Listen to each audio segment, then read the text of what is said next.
हज़रत दाता गंज बख्श अली हजवेरी रहमहुल्लाह ने इस किताब में बड़ी बड़ी काम की बातें बयान की हैं, सारी काम की बातें। एक बड़ी खूबसूरत बात आपको बताता हूँ इस किताब में से।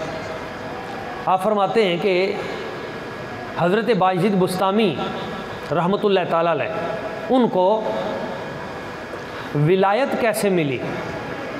हज़रत बायज़ीद बुस्तामी आप वलियों के इमाम हैं। फरमाते हैं कि मुझे विलायत यूँ मिली कि मुझे पता चला कि फ़लाँ बस्ती में एक अल्लाह का बड़ा मुकर्रब और नेक आदमी आया है। मैं उसकी ज़ियारत के लिए गया, क्योंकि नेक बंदों की ज़ियारत करना इसमें भी बड़ा अजर है। नेकों से कुर्ब रखना, ताल्लुक़ रखना बहुत बड़ी अज़मत की बात है। वो कहता है, हज़रत बायज़ीद बुस्तामी फरमाते हैं कि मैं उस अल्लाह के नेक बंदे की वली की ज़ियारत के लिए उस बस्ती में गया, और जब मैं देखा मैंने उसको, तो उस वक्त वो खाना काबा की तरफ मुंह करके थूक रहा था। और जब उसने कदम रखा मस्जिद में तो बायां कदम पहले रखा और किबला की तरफ मुंह करके थूका।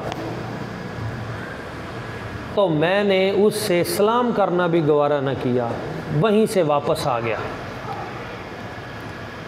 मैंने कहा, जो शख्स नबी पाक सल्लल्लाहु अलैहि वसल्लम आपकी इस सुन्नत का तारिक है कि मस्जिद में दाखिल होता है तो दायां पाँव नहीं रखता और किबला रुख मुंह करके वो थूकता है, ये वली नहीं हो सकता, क्योंकि ये हजूर की सुन्नत का तारिक है।